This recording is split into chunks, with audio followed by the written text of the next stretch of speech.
Udah siap, Din? Live di YouTube-nya? Bisa dimulai?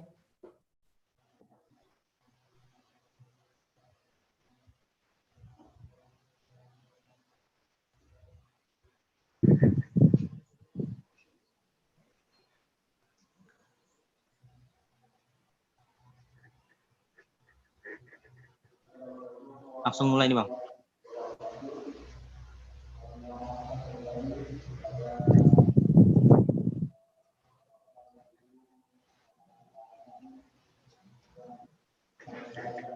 Oke.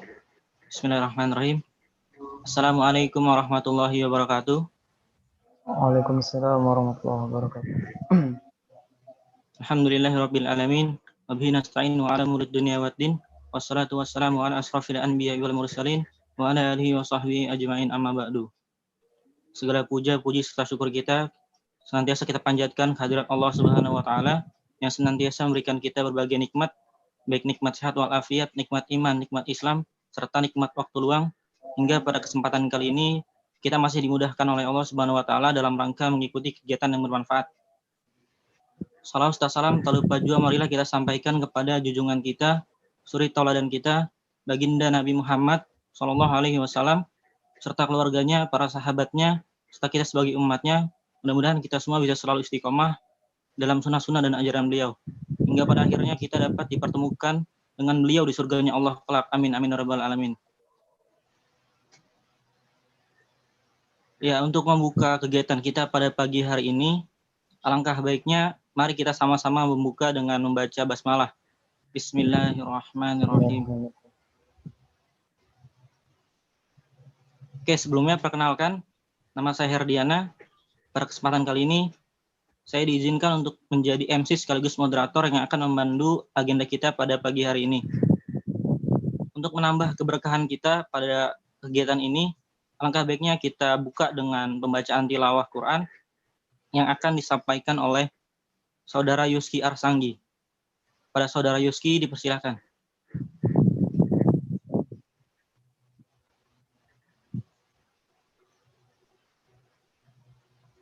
Assalamualaikum warahmatullahi wabarakatuh. Waalaikumsalam warahmatullahi wabarakatuh. A'udzu billahi minasy syaithanir rajim.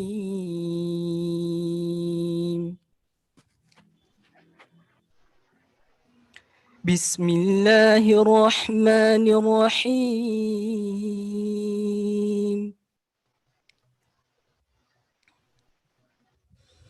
الذين آتيناهم الكتاب يعرفونه كما يعرفون أبناءهم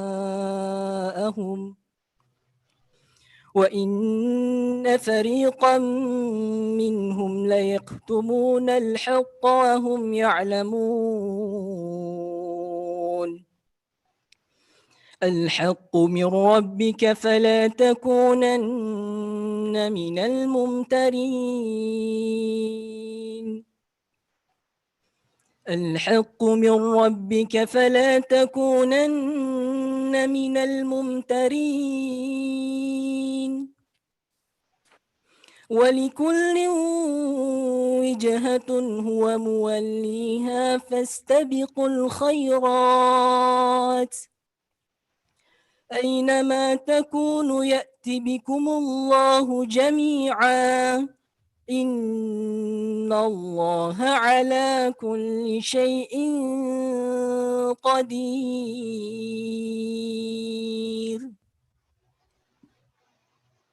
Assalamualaikum warahmatullahi wabarakatuh. Waalaikumsalam. Alhamdulillahirabbil alamin. Nah, sama-sama kita dengarkan tilawah Quran dari Saudara Yuski. Semoga baik yang membaca maupun yang mendengarkan sama-sama mendapatkan pahala yang berlipat ganda oleh Allah Subhanahu wa taala. Amin. Oke, selanjutnya akan ada sambutan juga. Akan ada sambutan dari orang yang sama, yaitu Bang Yuski Arsanggi selaku Ketua Pelaksana. Pada Bang Yuski, dipersilakan kembali.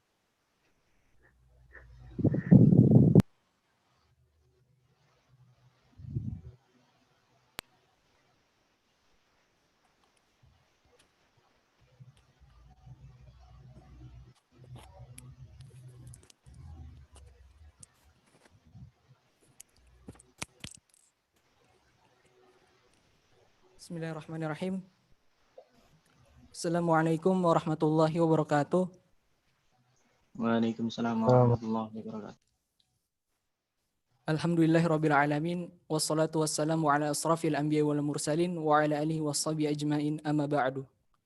Pertama-tama marilah kita panjatkan puji dan syukur kehadirat Allah Subhanahu wa taala yang telah memberikan kita nikmat kesehatan maupun nikmat waktu luang sehingga pada hari ini kita dapat berkumpul melalui Zoom meeting ini dengan keadaan sehat.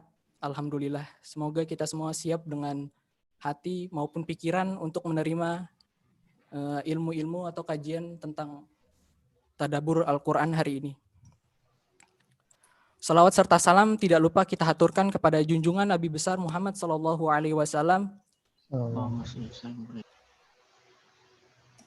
yang telah membawa kita dari zaman yang terang benderang ini, dari zaman yang penuh kegelapan menuju zaman yang terang benderang ini. Terima kasih saya ucapkan buat semua teman-teman panitia yang udah membantu menyukseskan jalannya acara kita hari ini, maupun buat teman-teman semua peserta yang sudah meluangkan waktunya dan berpartisipasi untuk mengikuti kegiatan-kegiatan yang diadakan oleh komunitas kami, yaitu komunitas konkret ini.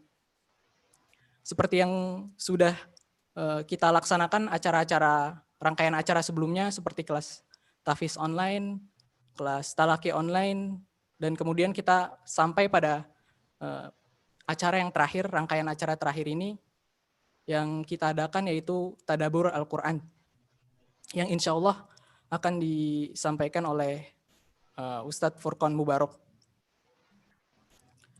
Dan juga tak terasa Ramadan hari ini begitu cepat, mungkin karena kondisi Ramadan tahun ini yang cukup berbeda gitu. Kondisi Ramadan yang mana membuat kita mengharuskan ibadah di rumah masing-masing. Tapi walaupun seperti itu, insya Allah ibadah kita sebulan penuh ini diterima sama Allah sebagaimana ibadah kita di Ramadan sebelumnya. Walau kita sholat tarawih sendirian, walau kita sholat tarawih bersama keluarga di rumah, tidak bisa mengikuti sholat Jumat sebagaimana biasanya, mengikuti kajian-kajian sebagaimana biasanya. Tapi insya Allah semoga Allah memberikan pahala sebagaimana hari-hari sebelumnya. Dan juga yang perlu kita garis bawahi di sini, ketika Ramadan telah meninggalkan kita, berarti bukan berarti ibadah kita kendor gitu, bukan berarti ibadah kita menjadi lemah lagi, iman kita menjadi lemah lagi. Jadi yang perlu kita garis bawahi, ketika Ramadan ini meninggalkan kita, sangguplah kita beribadah dan melaksanakan ibadah-ibadah harian kita sesemangat ketika kita bersama Ramadan ini, atau bahkan ketika kita meninggalkan Ramadan ini justru iman kita malah turun. Jadi yang perlu digarisbawahi di sini adalah semoga ketika Ramadan ini meninggalkan kita, kita bisa menjadi orang yang lebih beriman lagi, lebih membekas lagi di hati kita. Jadi Ramadan ini istilahnya jangan menjadi soleh Ramadan gitu. Maksudnya solehnya cuma pas Ramadan doang, ketika bulan Ramadannya udah hilang, Ramadannya udah pergi meninggalkan kita, udah nggak bersama kita lagi, kita jadi berubah jadi liar lagi gitu. Jangan sampai seperti itu. Semoga teman-teman di sini semua dirahmati Allah Subhanahu wa taala. Karena hari ini kita pagi ini akan mendengarkan kajian Tadabbur Al-Quran yang disampaikan oleh Ustadz Furqan Mubarak, dan saya selaku ketua pelaksana di sini mengucapkan sekali lagi terima kasih buat teman-teman panitia dan buat teman-teman semua yang telah berpartisipasi dalam menyukseskan kegiatan hari ini. Mungkin itu saja yang bisa saya sampaikan. Assalamualaikum warahmatullahi wabarakatuh. Waalaikumsalam warahmatullahi wabarakatuh. Ya, syukran kepada Bang Yuski telah menyampaikan sambutannya. Untuk teman-teman yang ada di sini, jangan lupa untuk ajakin teman-teman yang lain yang belum join ya. Karena agenda kita akan segera dimulai. Ya, alhamdulillah juga pemateri kita sudah ada di tengah-tengah kita, yakni Bang Furqan Mubarak LC yang akan menyampaikan tadabbur Quran dengan tema memahami makna memaafkan. Oke, untuk mempersingkat waktu, alangkah baiknya mari kita langsung saja kita mulai. Pada Ustaz Furqan, dipersilahkan.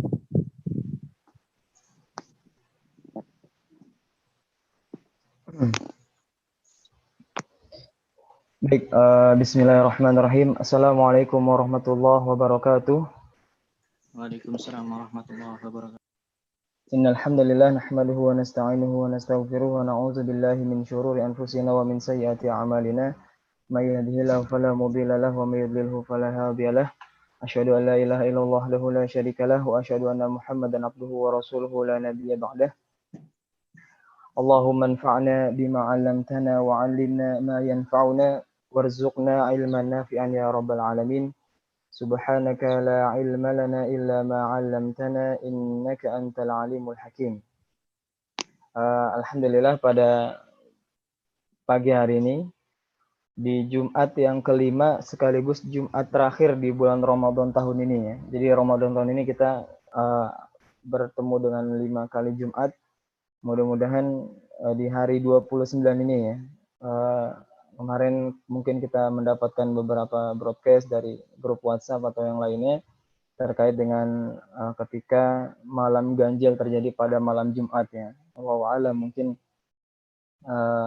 semoga ya semalam itu adalah Lailatul Qadar, dan juga semoga kita semua termasuk orang-orang yang mendapatkan predikat takwa sebagaimana tujuan dari Ramadan ini. Dan juga teman-teman sekalian atau ikhwan akhwat sekalian, bahwa dalam hadis disebutkan Rasulullah bersabda innamal a'malu bil khawatim. Jadi sesungguhnya amalan itu adalah tergantung pada akhir amalan tersebut. Jadi semoga di Ramadan ini yang mungkin di awal-awal kita lalai, di kesempatan akhir ini bisa kita maksimalkan. Sebagaimana seorang ulama berkata, seperti kuda yang sedang berlomba di pacuan ya, jika ingin mencapai garis finish gitu, tentunya si pemacu kuda itu akan bersemangat untuk memacu kudanya untuk lebih ekstra untuk lari ya, agar sampai ke garis finish dengan baik gitu. Nah, begitu juga dengan kata ulama tersebut, begitu juga dengan kita ketika di Ramadan ini sudah ingin mencapai akhir gitu, mudah-mudahan semakin semangat gitu. Ya, jadi di Ramadan ini kita bisa belajar dari hal-hal yang mungkin baru ya, hal-hal yang baru yang kita tidak rasakan sebelumnya, dan mudah-mudahan ini sebagai pelajaran bagi kita semua. Baik teman-teman sekalian, sebelum masuk ke materi tentang makna memaafkan gitu, kenapa kita ambil makna ini gitu? Pertama, menariknya adalah di 10 hari terakhir Rasulullah mengajarkan kita doa yang mungkin kita semua sudah hafal doanya. Allahumma innaka afuwun tuhibbul afwa fa'fu anni. Jadi di 10 hari terakhir Rasulullah mengajarkan kita memperbanyak doa itu. Allahumma innaka afuwun, ya Allah sesungguhnya engkau adalah maha pemaaf, tuhibbul afwa, engkau menyukai rasa maaf ya, sifat maaf, fa'fu anni, maafkanlah hamba, seperti itu. Jadi 10 hari terakhir itu kita memohon sifat maafnya Allah gitu. Jadi di antara nama Allah adalah di antara asma Allah adalah Al-Afu ya. Allah Maha memaafkan. Dan tentunya kita sebagai hambanya harusnya memiliki rasa itu gitu, sifat memaafkan. Nah, itu alasan pertama kenapa kita ambil tema ini. Dan juga kedua, biasanya ya di tradisi di Indonesia itu kita kalau di Idul Fitri biasanya kita saling memaafkan gitu. Mungkin dulu sebelum-sebelumnya kita sering mendapat broadcast, jika tangan ini tak sempat berjabat, mulut ini tak sempat berucap, kaki ini tak sempat melangkah ke rumah gitu. Tapi ternyata sekarang kejadian gitu. Kita nggak bisa berjabat tangan gitu dengan saudara-saudara kita, hanya bisa lewat online misalnya, tidak bisa berkunjung. Mungkin yang teman-teman yang biasanya mudik tidak bisa mudik ya. tahun ini gitu dan lain-lain. Dan mungkin yang ibu-ibu nih misalnya konsumsi produksi kue lebarannya mungkin berkurang ya karena tamunya mungkin akan sedikit yang datang gitu kan. Jadi hal-hal yang baru yang kita temukan mudah-mudahan bisa kita ambil hikmahnya gitu. Jadi itu latar belakang kenapa kita ambil tema memaafkan gitu. Supaya doa yang kita panjatkan 10 hari terakhir ini bisa kita maknai dengan baik. Apa sih maksudnya memaafkan itu? Nah, teman-teman sekalian, sebelum kita masuk ke materi, ada beberapa hal yang perlu kita pahami tentang Al-Quran gitu. Di dalam broadcast yang kita dapat itu disebutkan kitabun anzalnahu liyadabbaru ayatihi wa liyatadzakkara ulul albab. Jadi kitab Al-Quran ini yang kami turunkan kata Allah gitu untuk ditadaburkan gitu, ditadaburkan, difahami maknanya dan juga direnungkan ayat-ayatnya dan juga sebagai pengingat bagi orang-orang yang mau berpikir. Nah, terus kemudian dalam ayat lain disebutkan afala yatadabbaruna al-Qur'an am ala qulubin aqfaluha. Apakah mereka tidak mentadaburi Al-Qur'an atau hati mereka yang telah terkunci seperti itu. Atau dalam ayat lain juga disebutkan afala yatadabbaruna al-Qur'an law kana min indillahi law kana jika saja apakah mereka tidak mentadaburi Al-Qur'an jika saja Al-Qur'an ini turun kepada dari selain Allah maka terjadi banyak lawajadu fihi ikhtilafan katsira, terjadi banyak perbedaan di dalamnya. Jadi kata tadabbur ini kurang lebih di ayat-ayat itu yang disebutkan dalam Al-Qur'an kita diajak untuk mentadaburi Al-Qur'an. Tadabbur ini beda dengan tafsir ya. Tafsir itu harus memahami kaidah-kaidahnya mulai dari ada sababun nuzul, kemudian ayat yang mana ayat yang dihapuskan, mana yang tidak dan seterusnya gitu. Tapi kalau tadabbur ini lebih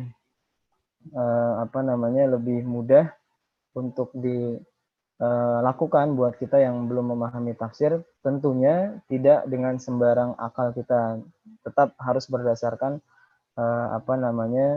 track yang ada seperti itu. Nah, menariknya seperti ini teman-teman sekalian. Jadi kita sering mendengar kata mukjizat ya. Mukjizat itu kalau dalam bahasa Arab pola katanya a'jaza yu'jizu i'jazan. Artinya apa? Artinya a'jaza yu'jizu i'jazan itu adalah sesuatu yang melemahkan apa yang menandinginya gitu. Itu makna i'jaz. I'jaz itulah sesuatu yang melemahkan apa yang menandinginya.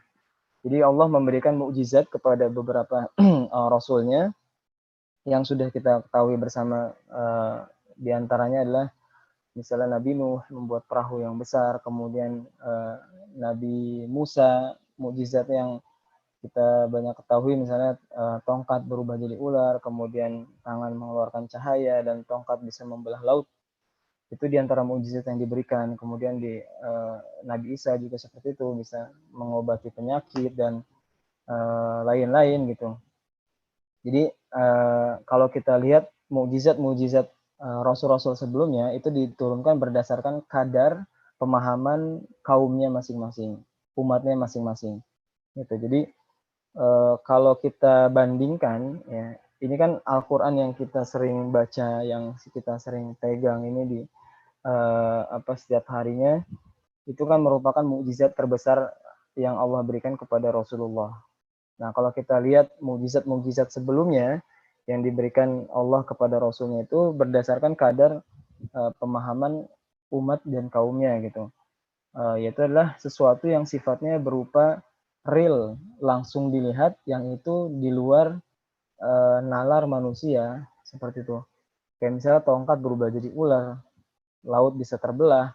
Itu kalau kita dengar-dengar cerita di dalam Al-Quran tentang kisah-kisah Rasul sebelumnya, itu kalau orang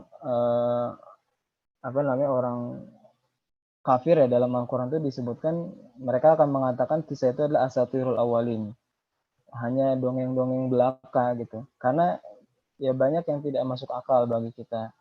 Tapi kita sebagai orang yang beriman, untuk melengkapi keimanan kita kan salah satu rukunnya adalah beriman kepada kitab-kitab Allah, diantaranya adalah Al-Quran. Nah, kita sebagai orang yang beriman kepada Al-Quran, kita harus yakin bahwa Al-Quran yang Allah turunkan kepada Rasulullah itu semuanya berisi benar, dan juga kisah-kisahnya pun juga seperti itu yang di dalamnya. Nah, jadi kalau kita simak kisah-kisah umat sebelumnya Rasulullah, kemudian azab-azab yang diberikan itu sungguh sangat mengerikan gitu, dan juga memang semuanya itu terlihat langsung oleh mata kepala sendiri gitu, dan tidak bisa dibayangkan. Misalnya azab Allah kepada Firaun dan kaumnya, misalnya Allah kirimkan belalang, kutu, darah, dan seterusnya gitu. Bagi kita angin topan, dan bagi kita itu sangat di luar nalar gitu kan gitu. Kemudian Allah pernah terbalikan sebuah kaum, ya, diterbalikan kaum tersebut gitu, dan jadi kayak kita menjungkir balikan makanan gitu kan, Allah jungkir balikan.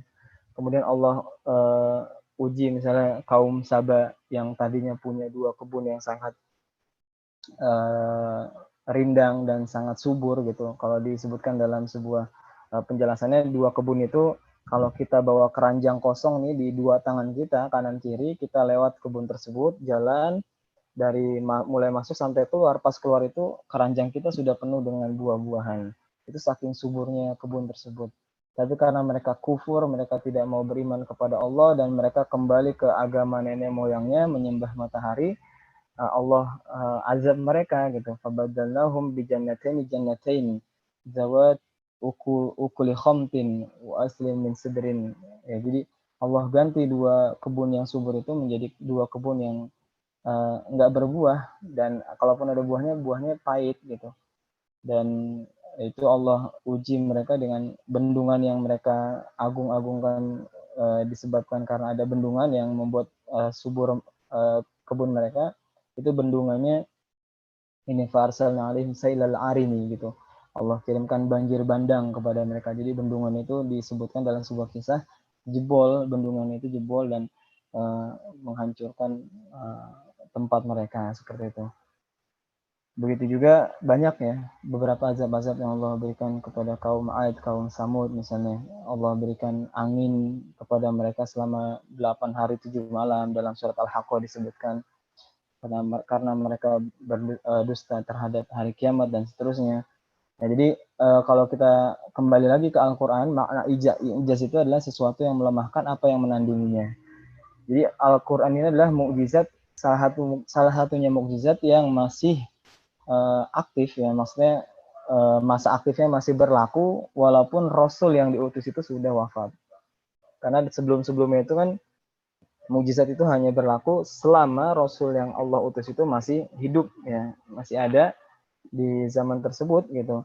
Kalau Al-Quran ini kan walaupun Rasulullah sudah wafat gitu, tapi Al-Quran ini mukjizatnya masih berlaku sampai hari kiamat gitu, sampai hari kiamat. Jadi kalau kita lihat dari segi fisik itu nggak ada yang menarik, maksudnya ya paling yang buat menarik tuh kalau misalnya sampulnya warna apa segala macam gitu. Artinya secara fisik itu kalau orang hanya lihat secara fisiknya aja, Al-Quran itu secara mukjizatnya belum berasa gitu. Makanya siapa yang bisa mentadabbur ini adalah orang-orang yang memiliki akal gitu.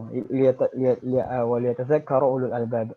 Bagi sebagai pengingat dan juga merenungi bagi orang-orang yang memiliki akal gitu. Artinya kalau kita bandingkan mukjizat sebelum Rasulullah diutus dengan setelah Rasulullah diutus itu, kadar mukjizatnya itu adalah kalau yang sebelumnya itu cukup dilihat dengan kasat mata sekilas, itu langsung mereka bisa meyakini bahwa ini benar bahwa dia adalah utusan Allah karena dia punya sebuah kemampuan yang di luar kemampuan manusia. Nah, kalau Al-Quran ini kan karena dia kalau di Mekah itu kan karena mereka orang Arab gitu dan paham bahasa Arab gitu, sehingga ketika Rasulullah membacakan ayat-ayat Al-Quran, banyak di antara mereka yang merasa tersihir gitu dengan kata-kata yang Rasulullah ucapkan. Makanya mereka menuduh Rasulullah sebagai tukang sihir gitu. Wa ma huwa bisyair, ada yang mengatakan Rasulullah itu sebagai syair. seorang penyair gitu. Karena ayat-ayat yang dibacakan itu bisa membuat mereka tertarik gitu. Contoh, kita sering menemukan dalam Al-Quran tuh huruf-huruf muqatta'ah. Huruf-huruf muqatta'ah itu adalah huruf-huruf yang tidak berharokat, yang biasanya dalam Al-Quran itu ada di awal surat ya. Misalnya alif lam mim, alif lam ra, yasin, toha, qaf, nun, sod, ta sin mim, ain sin sod, kaf ha ya ain sin, kaf ha ya ain sod gitu. Dan itu disebut huruf-huruf muqatta'ah yang dimana kalau kita sebagai orang Indonesia misalnya yang belum paham bahasa Arab, kita melihat ayat itu nggak ada sesuatu hal yang menarik mungkin ya, karena cukup ada cuma 2 huruf doang, 3 huruf, 4 huruf misalnya. Tapi orang Arab pada waktu itu ketika mendengar itu mereka penasaran gitu. Apa nih setelahnya? Apa maksudnya alif lam mim gitu kan? Setelahnya itu apa? Makanya kalau kita cek di Al-Qur'an itu banyak ayat-ayat yang diawali oleh huruf-huruf muqatta'ah ya. Alif lam mim, alif lam ra dan seterusnya, itu biasanya setelahnya sebagian besar itu setelahnya itu berbicara tentang Al-Qur'an gitu. Misalnya dalam Al-Baqarah misalnya yang sudah kita sering baca alif lam mim, setelahnya pasti berbicara tentang Al-Qur'an. Dzalikal kitabul la raiba fihi. Misalnya Yasin wal Qur'anil Hakim gitu. Innaka laminal mursalin. Toha ma anzalna 'alaikal Qur'ana litashqa. Qaf wal Qur'anil Majid, Shad wal Qur'ani dzikr dan seterusnya. Itu banyak tentang Al-Qur'an gitu. Hamim tanzilun mir rabbil alamin dan seterusnya. Jadi banyak berkaitan dengan itu. Nah, jadi yang dimaksudkan ijaz di sini, mukjizat ini adalah karena Al-Qur'an itu melemahkan apa yang menandinginya. Karena dulu zaman Rasulullah diutus misalnya di sana banyak orang-orang yang kagum dengan syair-syair gitu. Jadi syair-syair itu ada syair yang syair itu terbagi menjadi beberapa fase ya. Ada syair jahiliyah, kemudian syair sebelum masuknya Islam dan syair ketika Islam datang dan seterusnya gitu. Contoh syair-syair di zaman dulu kerajaan-kerajaan itu misalnya zaman Raja Abbasiyah atau Umayyah gitu. Itu banyak syair para penyair itu yang bisa kayak mendadak gitu karena syair mereka dihargai gitu. Jika mereka bisa membuat syair yang dimana di situ memuji seorang raja dan raja itu kagum dengan syair tersebut, maka akan dibayar gitu, akan diberi hadiah misalnya 100 dinar atau berapa gitu. Jadi makanya mereka berlomba-lomba dalam buat syair gitu. Begitu juga di bangsa Arab seperti itu. Mereka membuat syair dan ternyata ada sebuah bait ya, bukan bait, ada sebuah perkataan yang itu lebih indah dari syair gitu. Bahkan Umar bin Khattab pun ya, orang yang ahli syair, salah satu orang yang jago membuat syair, sering membuat syair, itu ketika membaca surat Toha ya kan, dia langsung terenyuh hatinya, terketuk hatinya. Kenapa? Karena dia paham kaidah-kaidah bahasa. Dia paham bahwa ini adalah bukan sembarang syair dan ini yang dibawa oleh Muhammad ternyata benar gitu apa adanya. Jadi itu yang membuat Umar, salah satu yang membuat Umar perantara Umar mendapat hidayah itu karena itu. Ya karena dia membaca surat Toha dan dia paham tentang tata bahasanya. Nah, tantangannya bagi kita buat yang orang Indonesia misalnya yang belum paham bahasa Arab berarti mau nggak mau salah satu pintu masuk untuk memahami mentadabur Al-Quran adalah mau nggak mau kita salah satunya adalah belajar bahasa Arab gitu. Di antara cara lainnya misalnya kalau kita misalnya masih berat untuk belajar bahasa Arab ya setidaknya kita membaca kisah-kisah yang ada dalam Al-Quran. Di situ kita bisa mentadaburinya. Misalnya dalam surat Al-Kahfi itu kan ada beberapa kisah tuh, kisah tentang Musa dan Khidir, misalnya kisah tentang Zulkarnain, kisah tentang Ashabul Kahfi dan kisah pemilik 2 kebun. Itu di situ udah kita bisa tadaburi beberapa kisah gitu. Nah, jadi itu sebagai ini ya agar paradigma kita terbentuk bahwa Al-Quran ini sebagai mukjizat yang tidak bisa kita hanya nikmati secara fisik aja. Ya ibaratnya kalau kita mau melihat mutiara itu nggak bisa kita diri di pinggir pantai aja. Kita harus siapkan alatnya apa misalnya. Kalau kita mau nyelam ya, kalau kita mau nekat nyelamnya ya pasti kita akan mendekati kematian gitu. Misalnya kita nggak punya perbekalan apa-apa, kita langsung apa namanya nekat untuk nyebur ke laut dan menyelam gitu kan, itu akan sulit kayak gitu. Nah, tentunya kalau kita punya persiapan, tentunya pertama kita harus memiliki alat divingnya, alat menyelamnya. Kita pelajari cara menyelam yang baik seperti apa. Kita pahami kadar oksigen yang dalam tabung itu kuat berapa lama, berapa durasinya berapa, sehingga ketika kita menyelam mencari mutiara itu kita bisa tidak sembarangan asal nyelam gitu. Kita sudah paham. Begitu juga ketika di Al-Quran. Ketika kita mau menyelami Al-Quran untuk mendapatkan mutiara Al-Quran itu, yang kita bisa mendapatkan mukjizatnya dengan benar, gitu. Mukjizatnya sangat berasa buat kita, maka ya setidaknya langkah-langkah itu yang perlu kita lakukan seperti itu. Nah itu kenapa Al-Quran itu disebut dengan apa namanya mukjizat seperti itu. Nah ini kita coba masuk ya ke saya ada sedikit screen PPT, kita coba mulai masuk di ini apa hostnya dan co-hostnya bisa tolong diaktifkan dulu share screen-nya.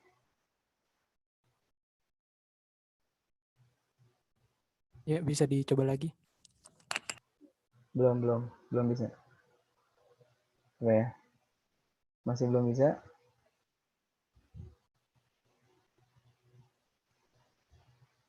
Oke, sudah bisa.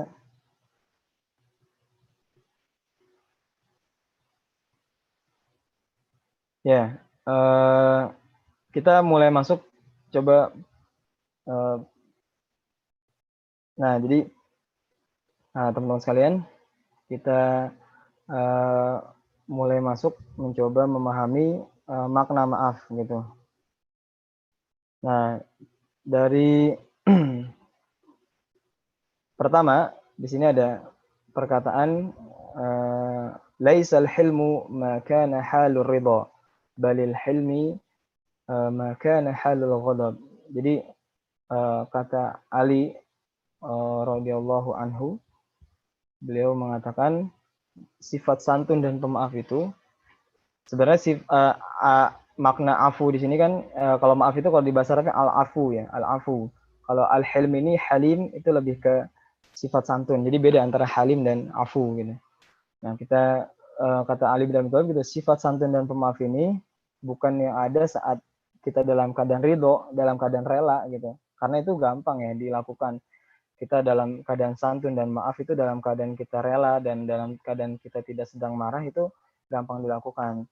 Tapi kata Ali bin Abi Thalib, balil hilmu ma kana halul ghadab. Tetapi sifat santun dan pemaaf itu muncul ketika dia sedang dalam keadaan marah.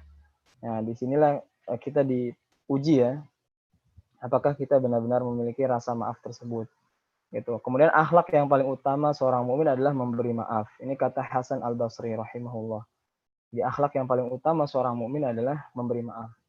Jadi di antara apa namanya keimanan kita, kata Rasulullah, akmalul mu'minina imanan ahsanuhum khuluqa. Keimanan seorang mukmin yang paling sempurna itu adalah akhlak yang baik. Yang paling baik di antara mereka akhlaknya, gitu. Nah, kemudian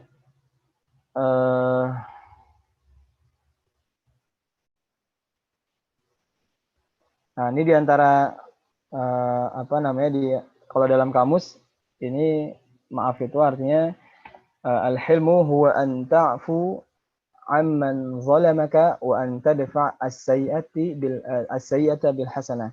Jadi sifat santun itu, memaafkan itu adalah memaafkan siapa yang menzolimi kamu dan kamu melawan keburukan itu dengan kebaikan. Itu diantara definisi sifat maaf. Nah, kemudian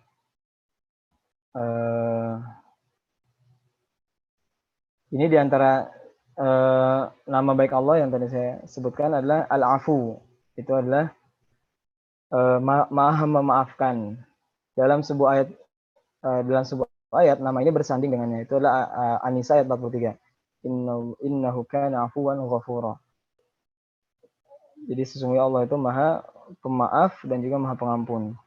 Di antara Al-Ghafur dan Al-Afu ini bersanding. Dua nama ini di dalam satu ayat, Al-Afu dan Al-Ghafur. Dalam An-Nisa ayat 43 di kalimat terakhir gitu. Nah, di sini disebutkan dalam fikih Asmaul Husna dijelaskan bahwa kedua nama Allah yang Maha Indah ini memang memiliki makna yang hampir sama. Meskipun nama Al-Afu memiliki makna yang lebih mendalam. Jadi kalau kita dalam bahasa terjemahannya pun memaafkan dan mengampuni gitu. Ternyata Al-Afu ini memiliki makna yang lebih mendalam. Karena pengampunan gitu, di situ dimaksudkan adalah as-sitru atau menutupi dosa kita. Jadi kalau Allah mengampuni kita, itu Allah menutupi dosa kita. Sedangkan pemaafan gitu, yaitu adalah al-mahwu, al-mahwu atau al-mashu. Mahwu dan mashu itu artinya menghapuskan, yang berarti lebih dalam penghapusan dosa. Gitu. Jadi ini adalah sebuah hikmah kenapa Rasulullah mengajarkan kita berdoa di 10 hari terakhir ini. Ini berkaitan juga dengan hadis yang Rasulullah sampaikan, man shoma ramadhana imanan wa ihtisaban ghufira lahu ma taqaddama min dzambi. Barang siapa yang berpuasa dengan dengan iman ya dan dengan rasa harap gitu, maka Allah akan ampuni dosanya yang lalu. Jadi diampuni dosanya yang lalu. Kemudian di 10 hari terakhir kita diminta untuk meminta maafnya Allah gitu. Allahumma innaka afuwun tuhibbul afwa fa'fu anni. Nah, kita lanjut. Nah, ini skema perjalanan kita kurang lebih, teman-teman. Jadi dalam ayat yang sering kita dengar gitu dalam Ramadan ini kan, itu ayatnya berbunyi ya ayyuhalladzina amanu kutiba alaikumusiyam kama kutiba alal ladzina min qablikum la'allakum tattaqun. Jadi puasa yang kita lakukan itu kan sebulan itu ya ibaratnya gitu kayak kita melakukan training ya. Training selama sebulan misalnya di karantina sebulan, itu kan training tersebut di dalam training itu kita dikasih pelatihan misalnya public speaking, kemudian dikasih pelatihan entrepreneurship, dikasih pelatihan desain dan seterusnya gitu. Itu dalam rangka meningkatkan kapasitas peserta training tersebut gitu. Begitu juga di Ramadan gitu. Kita sebulan ini diminta meningkatkan kualitas diri kita dari beriman menjadi takwa. Karena di ayat ini kan diawali dengan ya ayyuhalladzina amanu, wahai orang-orang yang beriman gitu. Jadi orang yang beriman ini ketika sebulan itu penuh mengikuti Ramadan dengan baik, maka dia akan mencapai derajat takwa. Kan la'allakum, la'ala itu adalah sebuah kalimat ini, la'ala itu sebuah kalimat pengharapan gitu. Jadi la'allakum, agar kalian gitu, semoga kalian itu bertakwa gitu. Berarti kan ada yang berhasil, ada yang enggak gitu.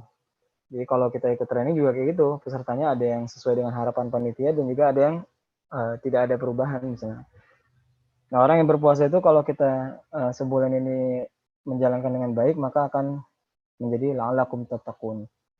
Nah, dari derajat takwa ini dia akan muncul yang namanya sifat memaafkan. Ini ada kaitannya, jadi berkesinambungan gitu. Jadi puasa kita ini harusnya bisa memunculkan tadi sifat memaafkan. Karena apa? Karena itu adalah salah satu indikator orang yang bertakwa itu adalah memaafkan. Nanti kita bahas ayatnya. Itu ini kurang lebih gambaran besarnya ya terkait dengan Ramadan, puasa kita, derajat takwa dan juga sifat memaafkan. Jadi dari takwa itu akan muncul yang namanya sifat memaafkan. Itu karena memaafkan ini tidak mudah untuk dilakukan gitu.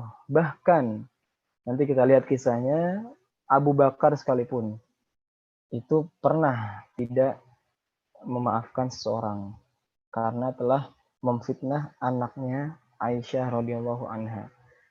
Nanti kita lihat ayat kisahnya gitu. Jadi selevel Abu Bakar aja seperti itu. Nah, di sini memaafkan adalah sifat orang bertakwa. Kita lihat surat Ali Imran ya, ayat 133 dan 134. Ini mungkin teman-teman sudah sering dengar ayatnya. Allah berfirman, "Wasari'u ila maghfiratin min rabbikum wa jannatin 'arduha as-samawat wal ard u'iddat lil muttaqin." Nah, di sini menarik ayat tersebut. Wasari'u, kita disuruh bersegera untuk mencapai maghfirahnya Allah, ampunannya Allah. Mir rabbikum wa jannatin, dan juga surga arduhas samawat wal ard, yang luasnya itu seluas langit. Di sini disebutkan as-samawat, berarti langit yang 7. Jadi kalau as-sama itu kan langit, kalau samawat itu jamaknya dari langit. Jadi bisa kita bayangkan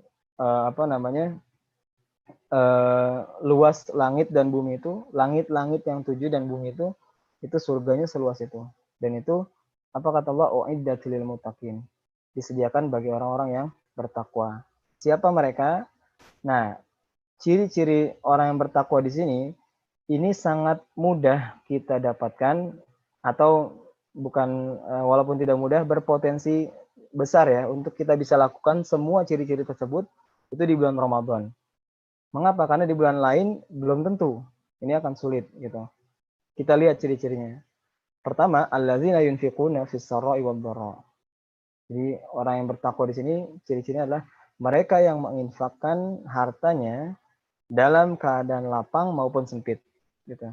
Jadi kita bisa bayangkan Ramadan ini salah satu mungkin skema menarik dari Allah yang terbaik buat kita di tengah pandemi COVID-19 ini. Orang kalau kita lihat ini ya, berlomba-lomba dalam berinfak gitu. Dengan caranya masing-masing. Ada yang memasukkan uang 1 juta ke nasi bungkus, ada yang melelang hartanya hingga 13 miliar dan seterusnya gitu. Ada yang menggantungkan makanan takjilah di pagar rumahnya, silahkan ambil seperlunya dan seterusnya. Ada yang dengan tangan-tangan dinginnya dia mentransfer infak-infak yang dia uang-uang yang dia miliki ke beberapa kantong-kantong lembaga yang menyalurkan infak dan seterusnya. Dari baik dalam keadaan lapang maupun dalam keadaan sempit gitu. Dalam keadaan sempit misalnya orang yang terkena dampak ekonomi COVID-19 ini, mungkin di antara mereka adalah orang-orang yang butuh. Tapi bisa jadi di antara mereka ada yang ikut berpartisipasi infak gitu. Itu luar biasa. Itu yang pertama. Kemudian setelah infak Allah sebutkan wal kadhiminal ghaidh, yaitu adalah orang-orang yang menahan amarahnya. Di bulan Ramadan ini, sebagaimana dalam sebuah hadis disebutkan, jika ada orang yang mengganggu kamu atau mengajak kamu berkelahi, katakanlah kepadanya ini so'im, ana so'im. Ini so'im atau ana so'im gitu. Sesungguhnya saya sedang berpuasa. Jadi menahan amarah dalam bulan Ramadan ini sangat mungkin kita lakukan. Apalagi sekarang kita jarang berinteraksi dengan orang, maksudnya berinteraksi langsung bertemu orang gitu. Jadi peluang untuk kita marah-marahnya itu untuk semakin dikit gitu. Jadi luar biasa, ini hikmahnya banyak banget Ramadan di tengah COVID-19 ini gitu. Kemudian yang ketiga cirinya adalah wal afina 'anin nas. Jadi setelah orang itu berinfak, dia menahan amarah, kemudian dia adalah orang-orang yang memaafkan manusia. Wal afina 'anin nas. Jadi dia orang yang pemaaf. Wallahu yuhibbul muhsinin. Dan Allah mencintai orang-orang yang berbuat baik. Itu dalam surat Ali Imran ayat 133 dan 134 gitu. Bahwa di awal kita disuruh bersegera untuk meraih maghfirahnya Allah. Kemudian karena di sana ada jannah, surga yang disiapkan untuk orang-orang bertakwa, dan Allah sebutkan indikatornya gitu. Jadi kayak kita seorang guru misalnya biasanya kalau dia memberikan sebuah ujian, dia memberikan rubrik penilaiannya. Rubrik penilaiannya apa saja yang dinilai, kemudian indikator bahwa siswa ini layak untuk lulus ujian itu apa, itu biasanya disebutkan. Nah, sama seperti ini gitu. Kita sudah diberikan spoilernya lah. Gitu. Kita diberikan siapa sih orang-orang bertakwa gitu, agar kita bisa melatih diri kita untuk mencapai itu. Kemudian dalam surat Az-Zukhruf ayat 67 ini kita bisa lihat ayat itu berbunyi al-akhillau yawma idzin ba'duhum li ba'din illal muttaqin. Dalam ayat itu disebutkan orang-orang yang bersahabat itu soulmate lah bahasa. Kalau di kita tuh al-akhillah itu dari kata khalil ya. Khalil itu adalah lebih tinggi derajatnya dari habib. Habib itu adalah kekasih. Jadi kayak Nabi Ibrahim itu mendapat julukan Khalilullah, kekasihnya Allah gitu. Nabi Ibrahim ya seperti itu. Rasulullah juga Khalilullah, kekasihnya Allah gitu. Jadi al-akhilla gitu jamak dari al-khalil gitu. Bahwa sesungguhnya mereka nanti di akhirat saling bermusuhan. Siapa yang tidak bermusuhan adalah orang-orang yang bertakwa. Nah, jadi dalam sebuah tafsir disebutkan orang-orang yang saling bersahabat di atas maksiat kepada Allah di dunia, di hari kiamat akan saling bermusuhan satu sama lain dan saling berlepas diri. Maksudnya nggak mau tahu satu sama lain. Ya masing-masing udah punya hisapnya masing-masing dan punya tanggungannya masing-masing. Dulu kita di dunia bersahabat, kita sekarang sendiri-sendiri gitu. Kecuali mereka yang saling bersahabat di atas takwa Allah gitu. Jadi ini penting buat teman-teman yang sekarang punya sahabat itu dilihat persahabatan itu berdasarkan ketakwaan kepada Allah atau di atas kemaksiatan kepada Allah. Ini disebutkan jangan seperti orang yang di dalam sebut Al-Furqan ayat 27 sampai 29. Di dalam surat Al-Furqan ayat 27-29 disebutkan wa yauma ya'addu zalimu ala yadayhi yaqulu ya laitani ittakhadhu ma'ar rasuli sabila ya wailata laitani lam attakhidh fulanan khalila laqad adallani an dzikri ba'da idh ja'ani wa kana asyaitanu lil insani khazula. Jadi dalam surat Al-Furqan ayat 27 ini adalah penyesalan seseorang gitu, dia disebutkan dalam ayat 27, dan ingatlah pada hari ketika orang-orang zalim menggigit jarinya. Jadi menggigit jarinya saking dia ketakutan dan menyesal gitu. Kalau kita lihat di film-film kan orang yang habis menyesal melakukan kesalahan tuh biasanya menggigit jari misalnya gitu. Seraya berkata, wahai sekiranya dulu aku mengambil jalan Rasulnya, mengambil jalan bersama Rasul. Dia menyesal, kenapa dulu saya nggak ikut Rasulullah gitu. Lalu di ayat 28 penyesalan yang kedua, wahai celakalah aku, ya laitani, laqad ya wailata, laitani, celakalah aku, sekiranya dulu aku tidak menjadikan si fulan itu teman akrabku. Nah, di sini baru dia nyesel. Kenapa dulu saya berteman sama dia ya? Saya jadi malas sholat, saya jadi lalai sholat, saya jadi sering ngebantah orang tua dan seterusnya. Baru dia menyesal di ayat 28 ini. Ayat 29 dia dijelaskan kenapa dia menyesal. Sungguh dia, maksud temannya itu adalah telah menyesatkan aku dari peringatan Al-Quran. Ketika Al-Quran itu telah datang kepadaku dan setan memang pengkhianat manusia. Gitu. Jadi ini baru penyesalan nih orang yang berteman dulu kenapa enggak seperti itu. Makanya sebelum menyesal nih kita sekarang cek nih pertemanan kita tuh seperti apa gitu. Nah, kita lanjut. Nah, ini ayat-ayat yang tentang ayat-ayat yang berisi tentang memaafkan ya. Nah, ini An-Nur ayat 22 yang tadi kisah tentang Abu Bakar. Kita baca dulu ayatnya. Nah, ayatnya berbunyi, وَلَا يَأْتَلِ أُولُو الْفَضْلِ مِنْكُمْ وَالسَّعَةِ أَنْ يُؤْتُوا أُولِي الْقُرْبَى وَالْمَسَاكِينِ وَالْمُهَاجِرِينَ فِي سَبِيلِ اللَّهِ وَلْيَعْفُوا وَلْيَصْفَحُوا. Kata kuncinya di sini, وَلْيَعْفُوا وَلْيَصْفَحُوا.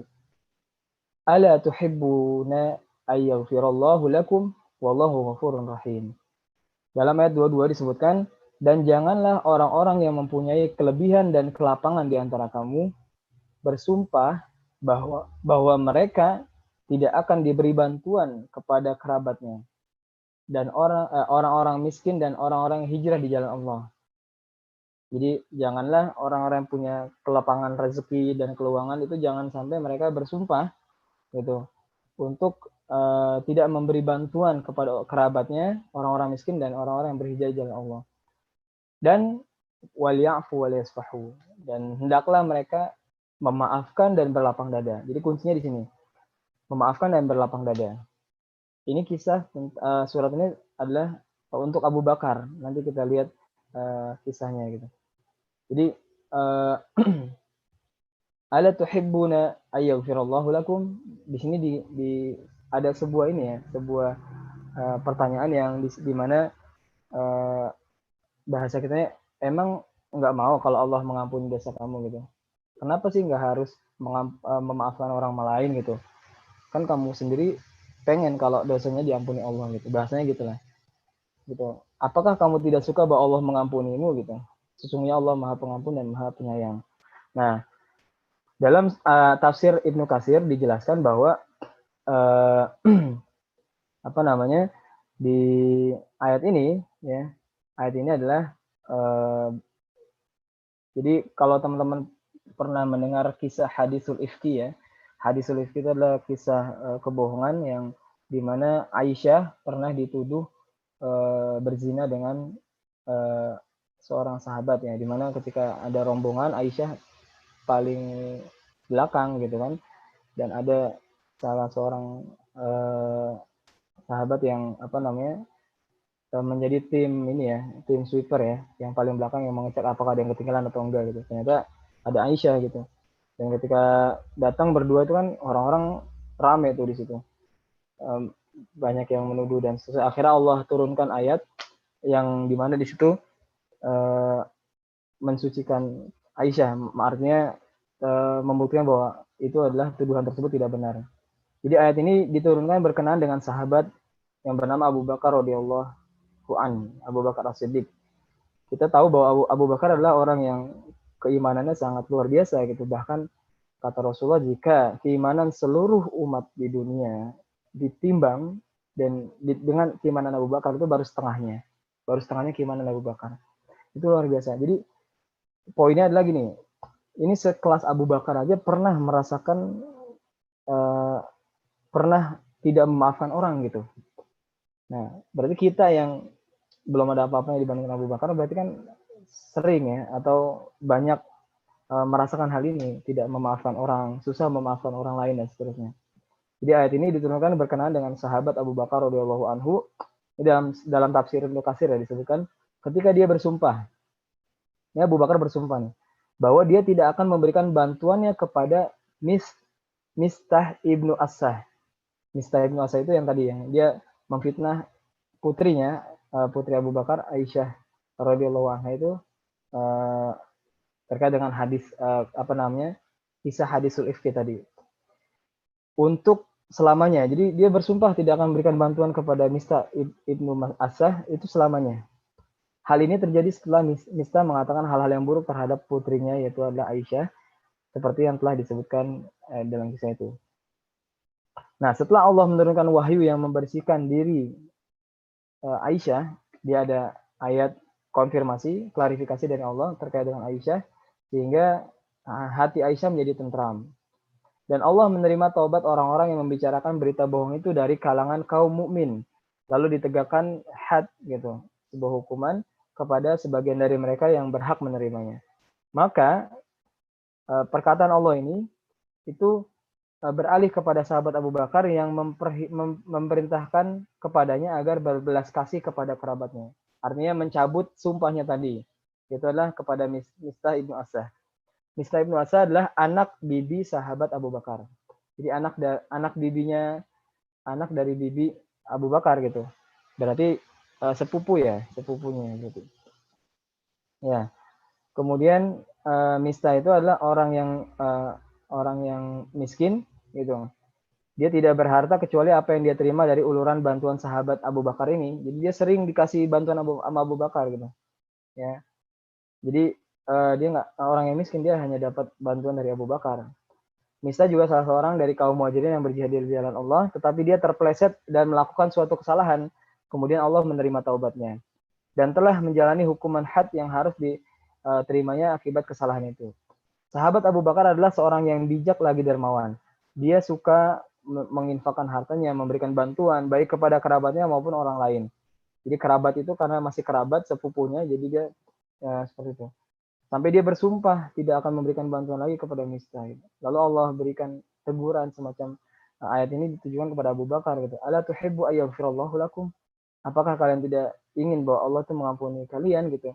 Di sini kan kalau katanya ini atuhibbuna, berarti bentuknya adalah jamak ya. Jamak itu. Jadi dia sifatnya adalah untuk kalian, bukan kamu. Jadi nggak terkhusus satu orang, tapi di sini adalah maknanya untuk Abu Bakar. Karena sesungguhnya setiap amal perbuatan manusia itu mendapat balasan sesuai jenis amalnya. Al jaza'u bi jinsil amal. Gitu.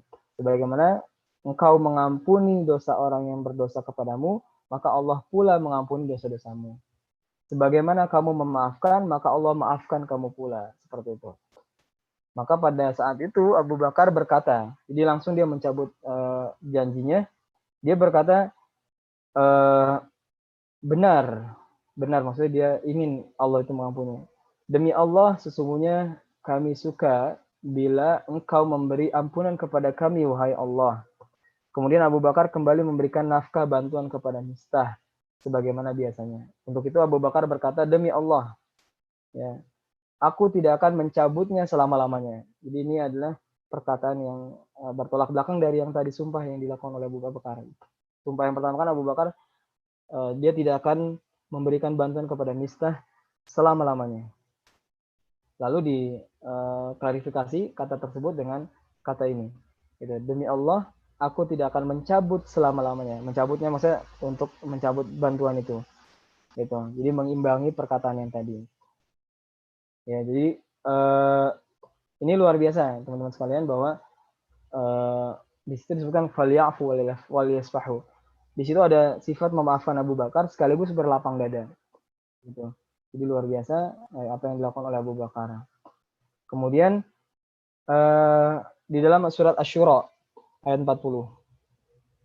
Ini ayat-ayat tentang memaafkan. Di dalam surat Asy-Syura bukan Asy-Syu'ara ya, Asy-Syura ayat 40 disebutkan waja'u sayyi'atin sayyi'atun misluha faman 'afa wa aslaha fa ajruhu 'ala Allah innahu la yuhibbuz zalimin. Dan balasan sebuah kejahatan itu adalah kejahatan yang setimpal. Tetapi barang siapa memaafkan, ya, barang siapa yang memaafkan, maka kata Allah, barang siapa yang memaafkan dan berbuat baik, ya, faman 'afa wa aslaha. Jadi kata kuncinya, kalau tadi surat An-Nur adalah memaafkan dan berlapang dada. Yang kedua, tadi dia selain memaafkan, dia melakukan kebaikan kepada orang yang yang menzalimi dia, gitu. Jadi barang siapa yang memaafkan dan dia melakukan kebaikan, wa aslaha fa ajruhu 'ala Allah. Dan pahalanya itu di sisi Allah. Maka sesungguhnya Allah tidak menyukai orang-orang yang zalim. Itu menarik teman-teman sekalian bahwa memaafkan ini harus, kalau tadi yang Abu Bakar itu diiringi rasa maaf dengan lapang dada. Kalau yang tadi di surat Asy-Syura rasa maaf dengan berbuat kebaikan gitu. Kalau tadi di deskripsi di awal itu adalah anta'fu man zalam mimman zalamaka gitu. Wa antadfa as-sayyi'ata bil hasanah. Jadi engkau memaafkan orang yang menzalimimu dan juga membalasnya dengan kebaikan dengan sebuah membalas keburukan dengan sebuah kebaikan seperti itu. Nah,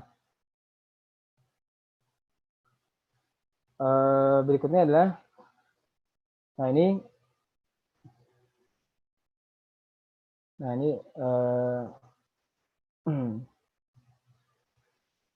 sifat memaafkan itu, ya, terakhir, slide terakhir. Jadi sifat memaafkan itu ada dalam dalam hadis dan juga dalam kisah sahabat. Nah, saya bacakan hadisnya. Nah, dalam sebuah hadis disebutkan, jadi suatu hari Rasulullah sedang duduk bersama para sahabat, kemudian Rasulullah tersenyum sambil kelihatan giginya gitu, tertawa tersenyum gitu. Dan Umar berkata kepada Rasulullah, ya Rasulullah, ma adhakaka ya Rasulullah, apa yang membuat kamu ketawa seperti itu ya Rasulullah? Rasulullah menjawab, aku diberitahu bahwa pada hari kiamat nanti ada dua orang yang duduk bersimpuh sambil menundukkan kepala mereka di hadapan Allah. Salah satu di antara mereka mengadu, ya Allah, ya Rabb, ambilkan kebaikan orang ini untukku karena dia pernah berbuat zalim kepadaku. Jadi yang kita anggap aja A dan B ya. Si A ini meminta kepada Allah, ya Allah, tolong ambil kebaikan si B, pindahkan kepada saya. Karena dulu dia pernah menzalimi saya. Gitu. Kemudian apa kata Allah? Allah berfirman, berarti ini ada hadis qudsi ya. Bagaimana mungkin saudaramu ini bisa melakukan itu karena tidak ada kebaikan dalam dirinya? oh nggak bisa, karena dia udah nggak ada kebaikan lagi dalam dirinya. Si B ini udah nggak ada kebaikan. Bagaimana bisa kebaikannya dia pindah ke kamu? Orang itu berkata, yang si A nih, ya Allah, ya Rob, kalau begitu biarkanlah dosa-dosaku dipikul olehnya. Oke, kalau tidak ada kebaikan dia yang diberikan kepadaku, maka dosaku aja ya Allah, dosaku pindahkan ke dia. Gitu. Nah, sampai di sini Rasulullah menangis berkaca-kaca. Gitu. Nah, jadi apa namanya, Rasulullah menangis berkaca-kaca. Rasulullah berkata, Rasulullah tidak mampu menahan tetesan air matanya. Beliau menangis.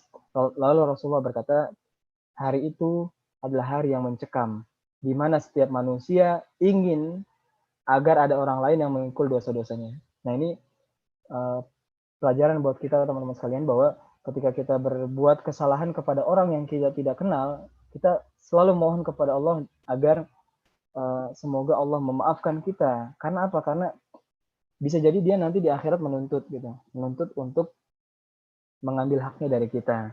Dengan cara apa? Dengan cara kebaikan kita yang diambil, atau kalau kita nggak ada kebaikan lagi udah habis, maka dosanya dia ditimpakan kepada kita. Jadi Rasulullah pada saat di sesi yang ini, Rasulullah menangis. Gitu. Rasulullah melanjutkan kisahnya. Lalu Allah berfirman kepada orang yang mengadu tadi, si A. Ya, A tadi yang tadi meminta kebaikannya si B suruh dipindahkan atau dosanya dia dipindahkan ke B, dia mengadu. Apa namanya? Allah menyuruh dia, irfa' ra'sak, angkat kepalamu. Orang itu mengangkat kepalanya, lalu dia berkata, ya Rob, aku melihat di depanku ada istana-istana yang megah, terbuat dari emas. Di dalamnya ada singgasana yang terbuat dari emas dan perak, bertatahkan berlian, intan dan permata. Ali nabiyyin hadza, ali nabiyyin hadza. Dia bertanya kepada istana-istana ini untuk nabi siapa ya Allah? Untuk nabi yang mana? Ali siddiqin hadza, ali syuhada'in hadza. Untuk orang siddiq yang mana? Untuk orang syuhada yang mana ya Allah? Kata Allah adalah tilka liman dafa'a samanuh. Gitu. Istana-istana itu diberikan kepada orang yang mampu membayar harganya. Bayangin harganya itu berapa istana, dari emas, berlian, intan, dan segala macam. Emas aja sekarang kan 1 gram itu hampir 1 juta ya. Nah, kita bisa bayangkan siapa? Siapa yang mampu membayar harganya ya Rob? Gitu. Dia bingung kan. Ini emas, istana semegah ini dengan emas dan berlian, intan dan permata, ini siapa yang bisa membayarnya gitu. Apa kata Allah? Anta ladzi tadfa' samanuhu. Engkau mampu membayarnya. Orang itu kaget lah. Saya bisa dari mana gitu kan? Orang itu heran gitu. Dengan cara apa aku membayarnya Allah gitu. Allah berfirman kepadanya, caranya adalah dengan engkau memaafkan saudaramu yang duduk di sebelahmu tadi, yang kamu adukan kepada Allah, yang kamu adukan tadi kezalimannya kepadaku, kata Allah, engkau maafkan dia. Jadi caranya seperti itu. Apa kata orang itu? Ya Allah, al-an, sekarang aku memaafkan dia. Lalu kata Allah apa? Kalau begitu peganglah tangan saudaramu itu dan ajaklah masuk surga bersama. Masya Allah, ini sangat indah kisah ini. Kalau kita renungi ya, ini sangat luar biasa. Jadi peganglah tangan saudaramu dan ajaklah dia masuk surga bersama. Setelah menceritakan kisah itu, Rasulullah bersabda, ittaqullaha wa aslihu zata bainikum. Jadi bertakwalah kepada Allah dan perbaikilah, hendaklah kalian saling berdamai. Sesungguhnya Allah mendamaikan persoalan yang terjadi di antara kaum muslimin. Gitu. Jadi teman-teman sekalian, ini luar biasa ya hadis ini. Orang yang tadinya dengan semangat menuntut orang lain agar diambil haknya melalui dosanya dia, kebaikannya dia diambil pindah ke dia, atau dosanya dia pindah ke orang tersebut. Jadi ternyata Allah tunjukkan hal yang lebih menarik dari itu. Cukup dengan memaafkan. Gitu. Dan terakhir ya, itu kisah sahabat yang kita sering dengar, yaitu adalah orang yang kata Rasulullah dijamin masuk surga. Sampai 3 kali Rasulullah berkata seperti itu, dan sahabat terheran-heran. Kata Rasulullah, ini orang yang masuk nanti dari pintu ini adalah penghuni surga. Gitu. sahabat memperhatikan siapa yang kira-kira masuk, dan sahabat nggak ada yang kenal gitu. Sampai 3 kali Rasulullah mengatakan gitu. Sahabat orang tersebut masih basah dengan air wudhunya gitu. Sampai akhirnya Abdullah bin Amr bin As gitu, dia berpura-pura ingin bertamu 3 hari di rumah orang tersebut. Ya singkatnya, dia 3 hari itu tidak melihat sesuatu hal yang istimewa gitu. Sampai dia berkata, sesungguhnya aku tidak sedang ada masalah dengan orang tuaku. Aku ingin menginap di sini karena Rasulullah mengatakan engkau adalah penghuni surga. Emang apa sih rahasianya gitu? Dia mengatakan sebelum aku memejamkan mataku, aku tidak pernah ada perkara terhadap orang lain gitu. Akad sudah diselesaikan semua, sudah dimaafkan semua. Itu jadi rasa memaafkan ini ternyata sifat dari orang-orang penghuni surga, teman-teman sekalian. Jadi luar biasa kalau kita memiliki sifat memaafkan ini gitu. Jadi tidak hanya sekedar memaafkan, tapi harus kita pahami dengan baik memaafkan yang benar itu seperti apa. Nah, makanya di dalam 10 hari terakhirnya kita memohon maafnya Allah. Ya, Allahumma innaka afuwun tuhibbul afwa fa'fu anni, agar rasa maafnya Allah itu terinternalisasi ke dalam diri kita. Kita juga menjadi orang yang pemaaf. Kenapa? Karena rasa memaafkan itu tadi yang seperti disampaikan sebelumnya, memaafkan itu adalah salah satu sifat dari orang bertakwa. Jadi kalau kita sudah naik derajat kita ini selama sebulan penuh menjadi derajat orang yang bertakwa, maka salah satu sifat orang bertakwa adalah tadi wal afina anin nas. Dia memaafkan manusia. Seperti itu. Ini ada perkataan menarik dari seorang ulama, Mansur bin Muhammad al-Khuraizi berkata, aku akan paksakan sifat pemaaf pada diriku kepada orang-orang yang berbuat keburukan kepadaku, walaupun keburukan mereka banyak kepadaku. Karena manusia itu tidak lebih dari 3. Pertama, orang yang mulia, orang yang tidak mulia, dan orang yang seimbang dengan kita. Adapun orang yang lebih mulia dariku, maka aku akan mengakui keutamaannya dia, dan aku mengikuti kebenarannya padanya. Karena kebenaran harus diikuti. Kalau ternyata orang itu lebih rendah kemuliaannya dariku, dan ternyata dia berbuat buruk kepadaku, maka aku akan melindungi diriku dengan cara aku tidak menjawab dia. Karena kalau ternyata dia seimbang denganku, lalu aku terpeleset di dalam kesalahan, maka aku sudah berbuat kebaikan. Karena sifat halim itu merupakan sifat yang lebih baik bagi orang yang bijak. Jadi halim itu tadi ya, beda dengan al-afu gitu. Itu sebagaimana sifat halim itu disebutkan oleh Allah untuk Nabi Ibrahim ya. Innahu awwahun halim gitu. La awwahun halim. Jadi ketika Nabi Ibrahim pernah berjanji kepada ayahnya untuk mengampuni dosa ayahnya gitu. Maka Allah mengatakan bahwa ayahnya itu termasuk orang-orang yang tidak bisa diampuni dosanya gitu. Dan Nabi Ibrahim menerima itu gitu. Dan sesungguhnya kata Allah halimun awwahun halim gitu. Sesungguhnya Nabi itu saya lupa di surat apa ya, memiliki sifat yang awwah ya, awwahun ya, penyantun, dan juga halim ya, maha menerima pemaaf, dan juga mirip-mirip dengan pemaaf gitu. Baik, kurang lebih seperti itu teman-teman sekalian terkait dengan memahami makna maaf yang kita tadabburi tadi dari beberapa ayat dalam Al-Quran, dan juga ada kisah dan juga hadis ya. Semoga doa yang kita panjatkan 10 hari terakhir ini, ya ini sudah 1 hari lagi insya Allah ya, itu terinternalisasi ya sifat maaf itu bagi kita gitu. Karena memang ini adalah butuh kita butuh kita latih gitu. Apalagi buat orang yang pernah berbuat keburukan dengan kita dan kita tidak bisa melupakan itu, setidaknya kita bisa memaafkan orang tersebut gitu. Bagaimana tadi Abu Bakar pun pernah merasakan tidak memaafkan seseorang gitu, sampai dia bersumpah tidak akan memberikan bantuan kepada orang tersebut. Tapi akhirnya dia terenyuh hatinya gitu. Dan semoga kita bisa meneladaninya seperti itu. Baik, itu Bang MC, kurang lebih mohon maaf, mungkin kalau ada sesi tanya jawab dipersilakan kepada MC untuk memandunya. Ya, dari saya cukup sekian. Assalamualaikum warahmatullahi wabarakatuh. Waalaikumsalam warahmatullahi wabarakatuh. Ya, alhamdulillah. Syukran jazakallah khair kepada Ustaz Furqan Mubarak telah menyampaikan materinya.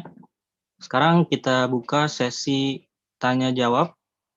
kepada teman-teman yang ingin bertanya dipersilahkan, baik yang ingin bertanya langsung ataupun bisa melalui room chat.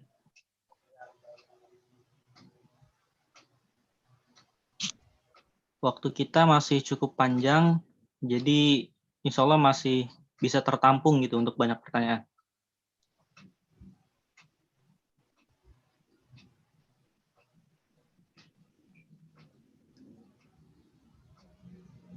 Gimana? Ada yang ingin bertanya?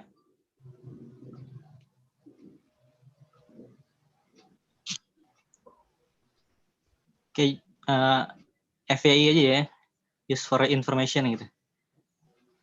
Agenda kita pada pagi menjelang siang ini diprakarsai oleh komunitas konkret yang juga berpartner dengan Masjid Al-Ikhlas Jati Padang. Buat teman-teman yang masih penasaran apa sih konkret dan ada agenda-agenda apa aja sih di konkret ataupun agenda yang akan berlangsung ke depannya, teman-teman bisa cek Instagram kita di @konkret.id seperti yang ada di poster agenda kita ya. Oke, sekali lagi dipersilahkan kepada teman-teman yang ingin bertanya. Yang malu-malu boleh bisa nanyanya melalui room chat.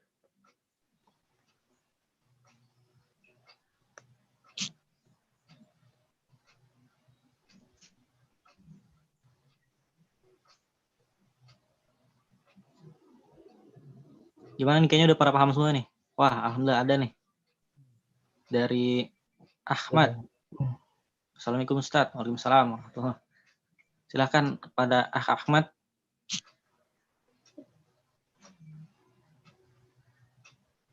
Ya boleh kalau langsung berbicara. Oh, Ahmad bertanya, bagaimana kita meminta maaf untuk orang yang telah wafat? Ya. Nah, gimana itu Ustaz? Baik, waalaikumsalam Ahmad. Jadi kita pernah berbuat salah kepada orang, kemudian orang itu telah wafat gitu. Kita belum sempat minta maaf ya.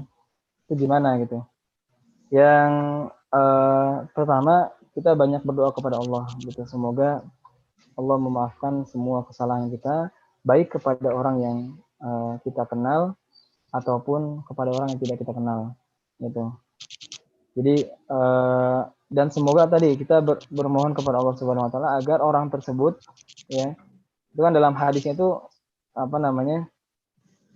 Kisah tadi orang yang meminta hak ya. Itu kan setelah dia melihat surga itu ibaratnya gini, kita udah lupa tuh pas tadi diperlihatkan surga, orang tersebut udah lupa kesalahan-kesalahan yang dilakukan orang-orang yang berbuat salah kepada dia dan akhirnya dengan mudahnya dia mengatakan demi Allah saya memaafkan dia. Jadi kita tidak bisa kita lakukan tidak lain adalah berdoa, banyak berdoa kepada Allah agar orang yang pernah kita zalimi yang dia telah wafat gitu, semoga kita Allah mengampuni dosa kita dan juga semoga di akhirat kita tidak ada tanggungan kepadanya gitu. Karena kata Rasulullah nanti ada orang yang muflis ya. Muflis itu adalah orang yang rugi. Itu adalah orang yang ketika ditimbang sama kebaikannya tidak ada gitu dan kemudian justru dia menanggung amal-amal keburukan orang lain yang pernah berbuat zalim kepadanya. Jadi mudah-mudahan kita banyakin berdoa aja Ahmad ya. Semoga Allah mengampuni kita dosa yang kesalahan yang pernah kita buat sengaja maupun tidak sengaja kepada orang yang dikenal maupun tidak dikenal, apalagi dia sudah wafat gitu. Jadi seperti itu. Allahu a'lam ya. Ya, silakan. Yang lain kalau ada.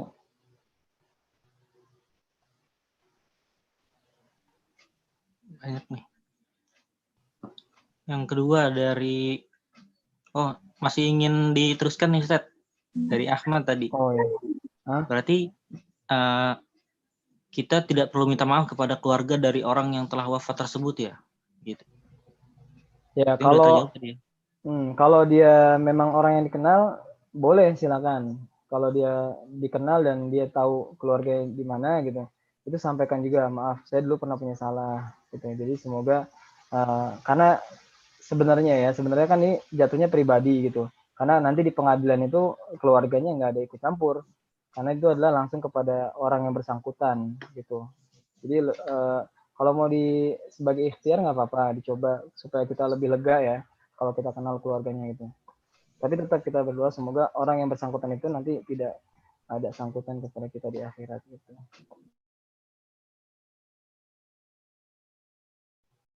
Ini ada lagi nih. Langsung aja ya, baca dari chat ya, Herdin ya. Dari Nur Solihah ya. Dari Anita yang mana? Oh ya, Anita dulu ya. Ya. Kalau kita merasa sudah memaafkan, namun terkadang suka terlintas apa yang telah diperbuat dan terkadang masih sering sakit hati. Apakah itu tandanya belum ikhlas dan memaafkan? Ya tadi kalau menurut saya gitu, rasa maaf itu tadi harus diiringi tadi seperti yang dilakukan Abu Bakar ya, dan disebutkan dalam surat An-Nur tadi ayat 22, falyafu walyasfahu, memaafkan dan berlapang dada. Karena lapang dada itu adalah salah satu bentuk dari keriduan kita gitu. Karena masalahnya adalah balasan yang Allah sediakan itu kepada orang yang memaafkan itu belum terlihat langsung.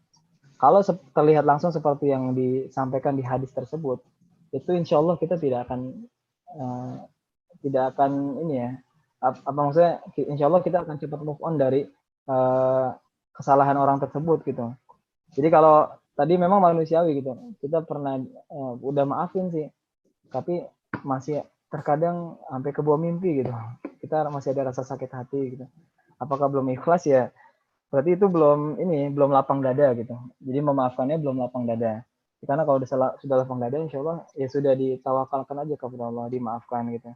Dan yang terpenting tadi, semoga kita berharap sebagaimana kita tidak ingin ada orang yang punya tanggungan kepada kita di akhirat, kita juga berharap semoga kita tidak bersangkutan kepada orang lain untuk menuntut dia gitu. Jadi cara berpikirnya gitu aja gitu. Sebagaimana kita tidak pengen dituntut orang nanti di akhirat terhadap kesalahan kita maafkan aja agar kita juga tidak menuntut orang lain nanti di akhirat gitu. Jadi kurang lebih kayak gitu Anita. Jadi kalau bisa dilatih terus agar move on dan lapang dada gitu. Supaya walaupun memang nggak bisa dilupakan gitu kan. Kalau melupakan itu emang agak sulit gitu. Tapi setidaknya memaafkan aja, sudah dimaafkan dan berlaku biasa aja kepada orang tersebut. Gitu. Kemudian ada lagi ya, kurang lebih itu Allahu a'lam ya. Dari Siti Mahmuda gitu. Bagaimana dengan hadis yang tidak boleh marah lebih dari 3 hari, sementara ada orang yang butuh waktu lebih dari 3 hari untuk saling bermaafan gitu.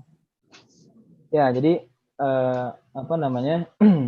kalau dalam hadis itu ya kalau nggak salah disebutkan dan sebaik-baik di antara mereka adalah yang mendahului salam.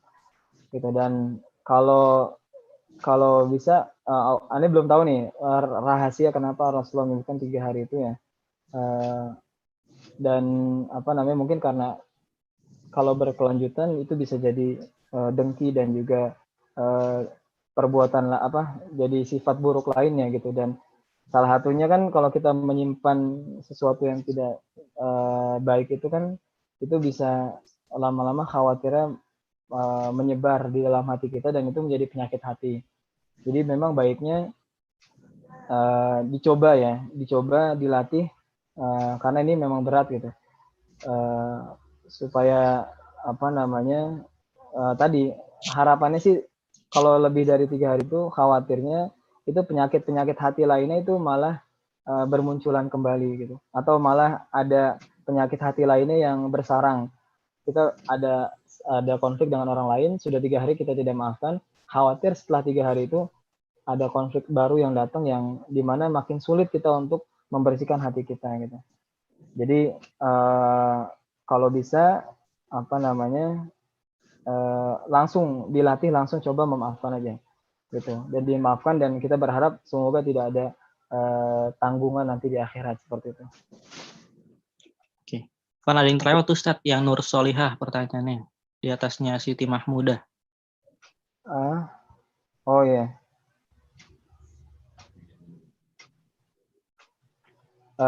Bagaimana kalau ada kesalahan yang sebenarnya udah dilupakan, tapi ternyata ketika diingatkan akan kesalahan itu, ternyata belum dimaafkan oleh seseorang, gitu. Ya tadi, kalau apa namanya, kalau kita kenal, sebisa mungkin langsung minta maaf, gitu. Dan syukur-syukur memang orang itu kita kenal ya, supaya kita bisa langsung minta maaf kepadanya. Kalau belum kenal, masalahnya ini kita harus banyak berdoa kepada Allah gitu. Sama seperti di orang yang telah wafat ya, kita tidak bisa langsung berinteraksi dengannya.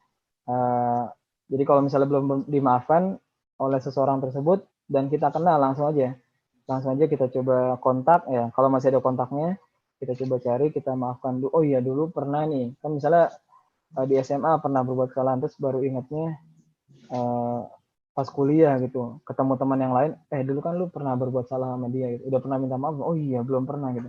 Akhirnya pas kuliah itu dia coba cari kontaknya teman SMA-nya dan dicoba berhasil, dan baru dicoba minta maaf aja, langsung kontak seperti itu. Kurang lebih kayak gitu menurut saya. Ada lagi yang Khairunisa ya. Saya pernah dilakukan tidak baik waktu saya masih kecil, baik oleh orang tua, teman, ataupun yang lainnya. Itu membuat saya masih menyimpan rasa kesal dan kadang benci gitu. Bagaimana agar saya tidak menyimpan rasa tersebut? Ya, jadi gini. Pertama adalah coba move on ya. Coba move on dan coba lihat balasan ketika kita memaafkan tuh itu lebih besar gitu. Dan tentunya karena tadi rasa memaafkan itu adalah salah satu ciri dari orang bertakwa, berarti cara lainnya adalah meningkatkan diri kita agar mencapai derajat takwa. Karena kalau sudah mencapai derajat takwa, berarti ada indikator-indikator yang perlu kita tanamkan. Di antara indikator orang bertakwa adalah tadi di surat Ali Imran ayat 134, selain dia berinfak dalam keadaan lapang ataupun sempit, dia menahan amarahnya dan juga dia memaafkan manusia. Nah, jadi caranya seperti itu, karena kita belum tergambar balasan Allah itu seperti apa, karena dia masih belum terlihat langsung. Berarti setidaknya tadi kita berusaha meningkatkan derajat diri kita. Jadi ibaratnya gini, kalau kita sudah berada di derajat yang paling tinggi, itu kan kita menganggap yang lalu itu menjadi sebuah hal yang rendah ya. Gampangnya kayak gini analoginya, misalnya kita dulu masih kecil kadang suka berebut sesuatu yang nggak penting ya. Misalnya berebut pulpen, berebut kertas sama teman main kecil kita, masih balita misalnya. Nah, orang dewasa yang melihat orang balita itu kan dalam hatinya, ya elah cuman kertas doang pakai direbutin gitu. Ya kan gitu kan? Kenapa orang dewasa itu bisa ngomong kayak gitu? Karena dia sudah gede. Karena dia udah dewasa. Coba kalau dia waktu masih kecil dia juga kayak gitu ternyata. Ya kan sebenarnya kayak gitu. Nah, artinya ketika dia sudah naik derajat, maka dia akan menganggap yang lalu itu menjadi kecil. Nah, makanya salah satu caranya gitu. Agar kita, bagaimana sih cara tidak menyimpan rasa tersebut? Kita naikin derajat diri kita. Gitu. Yang dari sekarang kita naikin derajatnya supaya yang lalu itu kita melihatnya itu hal yang sepele. Itu hal yang sepele. Sama seperti kita pernah merasakan gini, kalau kita udah merasakan makanan yang paling mewah gitu, makanan yang paling lezat, maka kita akan menganggap makanan yang lain itu ya itu biasa aja gitu, karena sudah mencapai derajat yang di atas itu. Jadi kurang lebih kayak gitu. Siapa tadi? Khairunisa ya. Jadi caranya adalah kita naikkan derajat diri kita agar kita menganggap yang lalu itu sudah ya nggak ada apa-apanya. Kayak tadi orang dewasa melihat anak balita berebutan kertas, berebutan tutup pulpen, berebutan sedotan dan lain-lain gitu. Kita menganggap kayak gitu doang rebutan gitu kan. Itu sama kayak kita.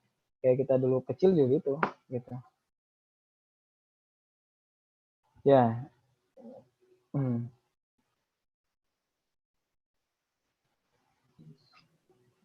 Ya, ada lagi Egi ya. Bagaimana hukum dalam Islam jika tidak mau memaafkan orang lainnya? Kalau secara hukum sunnah atau wajib atau haramnya, Anda kurang tahu. Tapi yang jelas dia kehilangan keutamaan orang yang memaafkan itu aja. Berarti dan juga dia bisa jadi tidak termasuk orang-orang yang punya indikator sifat takwa dalam dirinya. Gitu. Jadi orang yang tidak memaafkan berarti ada indikator yang hilang dalam ketakwaannya, itu adalah rasa memaafkan. Karena pada sejatinya indikator ketakwaan itu adalah salah satunya memaafkan. Jadi hukumnya seperti apa kurang tahu, tapi yang jelas dia kehilangan keutamaan aja, kehilangan keutamaan dan tidak termasuk, berarti kita bisa menakar dirinya bahwa bisa jadi dirinya belum mencapai derajat takwa gitu, karena dia masih belum memaafkan. Gampangnya gitu ya. Karena orang yang bertakwa dia pasti akan gampang memaafkan, karena itu adalah salah satu indikator sifat takwa. Ada lagi nih Siti Humairah, bagaimana caranya agar kita tetap istiqomah memiliki sifat maaf terutama dalam keadaan marah. Ya. Jadi bagaimana caranya istiqomah ketika dalam keadaan sifat marah. Jadi gini, Siti Humairah, ayat Ali Imran ayat 134 tadi itu sebenarnya berkaitan ya. Berkaitan. Jadi itu adalah step by step bagaimana kita pada akhirnya mencapai derajat memaafkan orang. Kan tadi step awalnya adalah kita berinfak, ya, berinfak baik dalam keadaan lapang maupun dalam sempit. Step kedua tadi, wal kaziminal ghaiz. Kita bisa menahan amarah kita. Baru yang ketiga, step berikutnya adalah sampai kepada derajat kita memaafkan orang lain. Jadi agar cara istiqomah gimana? Lakukan step-step tersebut. Jadi langkah-langkah tersebut, pertama kita coba rajin infak gitu. Coba rajin infak. Dengan infak itu insya Allah akan melembutkan hati kita. Dengan melembutkan hati kita, berarti kita bisa gampang meredam amarah. Dengan kita gampang meredam amarah, kita lebih gampang memaafkan orang lain. Jadi itu ayat itu menarik ya, menarik. Dia ada langkah-langkahnya gitu, yang berarti caranya kayak gitu. Itu caranya sudah terjawab di ayat 134 itu. Ikuti langkah-langkahnya kayak gitu. Kurang lebih gitu Siti Humairah ya. Ini Nadia Az-Zahra. Apabila kita diadu domba, sehingga menyebabkan kita dibenci orang oleh teman kita. Apakah kita perlu minta maaf kepada teman kita padahal kita tidak berbuat salah? Ya, pertama, orang yang mengadu domba ini dia akan mendapat azab kubur. Ya, karena diantara kata Rasulullah, diantara dosa yang seseorang itu diazab kubur adalah dia tidak istinja, tidak bersuci setelah buang air kecil atau buang air besar, tidak istinja, tidak membersihkan hal yang membuat dirinya tidak suci. Kemudian yang satu adalah karena dia namimah. Namimah itu suka ngadu domba. Nah, ketika kita menjadi korban adu domba, lebih baiknya memang ya kita berlapang dada dan juga berjiwa besar, kita yang coba mengklarifikasi di awal. Kayaknya kita nggak ada masalah nih. Ini ada seseorang yang coba membuat kita marahan gitu. Oke, kalau memang kamu masih merasa saya punya salah gitu, saya minta maaf. Gitu. Jadi coba berlapang dada dan coba berjiwa besar aja gitu. Dan terkait orang yang mengadu domba itu konteksnya beda sendiri, dia akan mendapat balasannya sendiri. Kurang lebih kayak gitu ya. Nur Azizah, bagaimana dengan seorang yang sudah minta maaf karena dia melakukan kesalahan dan katanya sudah dimaafkan, namun sikap orang itu masih seperti belum memaafkan. Apakah kita harus minta maaf lagi? Mengingat tanggungan di akhirat itu besar. Sekali lagi jika dia belum memaafkan. Yang pertama, kita tidak bisa menilai sesuatu yang tidak nampak. Dalam Islam itu kita tidak boleh menilai sesuatu yang tidak nampak gitu. Misalnya orang kan sesuatu yang nampaknya itu apa? Kalau tadi pertanyaan Nur Aziz itu, sesuatu yang nampaknya itu adalah perkataan dia sudah memaafkan. Itu yang nampak bagi kita dan yang kita ketahui. Kita cukup menilainya dan mengambil kesimpulan sampai saat itu. Dan sesuatu yang tidak nampaknya apa? Kita mengira kayaknya dia belum memaafkan dengan sikapnya itu. Nah, kita nggak bisa nilai kayak gitu. Adapun sikapnya seperti itu adalah permasalahan lain. Bahwa dia bersikap kepada kita seperti itu. Kita nggak bisa mengambil kesimpulan bahwa dengan sikapnya seperti itu seolah-olah belum memaafkan kita. Karena yang bisa kita ambil kesimpulan adalah bahwa dia sudah berkata bahwa dia memaafkan dan itu adalah urusan dia kepada Allah. Dan tetap bukan berarti kita merasa aman, tetap kita harus terus berdoa karena kesalahan yang kita lakukan bukan pada orang itu aja. Orang lain yang kita temui bisa jadi banyak juga yang kita berlakukan kesalahan kepada mereka. Jadi intinya banyakin doa kepada Allah apapun ya. Di antara doanya misalnya Allahumma ba'idni an bughadin nas gitu. Ya Allah jauhkanlah hamba dari marahnya manusia gitu. Jadi kayak gitu Nur Azizah. Allahu a'lam. Ya itu sudah terjawab semua ya. Ada yang kelewat gak? Udah Ustaz. Udah nggak ada lagi yang bertanya?